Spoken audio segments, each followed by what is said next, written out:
Hi பட்டுக்குட்டீஸ், பார்க்கவே நல்லா tempt ஆகுதுல. Chicken சுக்கா எப்படி பண்ணாலும் பார்க்கலாமா?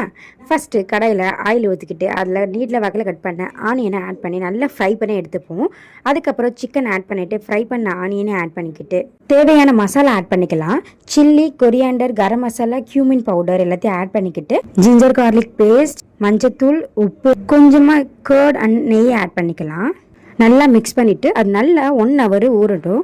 அதுக்கப்புறமா அதை செஞ்சால் டேஸ்ட் இன்னும் செம்மையாக இருக்கும். அதுக்கப்புறம் ஆல்ரெடி நம்ம ஆனியன் ஃப்ரை பண்ணி வச்சுருந்தோம்ல, அந்த ஆயிலையே இதை செய்ய ஆரம்பிச்சிடலாம். கடாயில் ஆயில் ஊற்றிக்கிட்டு மிக்ஸ் பண்ணி வச்சுருந்ததை ஆட் பண்ணிக்கலாம். தண்ணி எதுவும் ஆட் பண்ணாமல் அதை நல்லா கிளறி விட்டுட்டு மூடி விட்டுருங்க. மூடி போட்டு வேக வச்சதுக்கப்புறமா நல்லா எண்ணெய் பிரிஞ்சு வந்துடும்.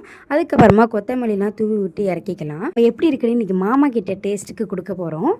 மாமாவோட ரியாக்ஷன் பார்க்கலாமா? ஃபைனல் டச்சுக்கு ஸ்வீட் சாப்பிட்டுட்டு லஞ்ச் ஃபினிஷ் பண்ணியாச்சு. இன்னைக்கு ரொம்ப ஈஸியாக செய்கிற ஒரு டிஷ் தான் அது. நீங்களும் கண்டிப்பாக ஒரு நாள் ட்ரை பண்ணிவிட்டு எப்படி இருந்துச்சுன்னு எனக்கு கமெண்ட் பண்ணுங்கள். தேங்க்யூ.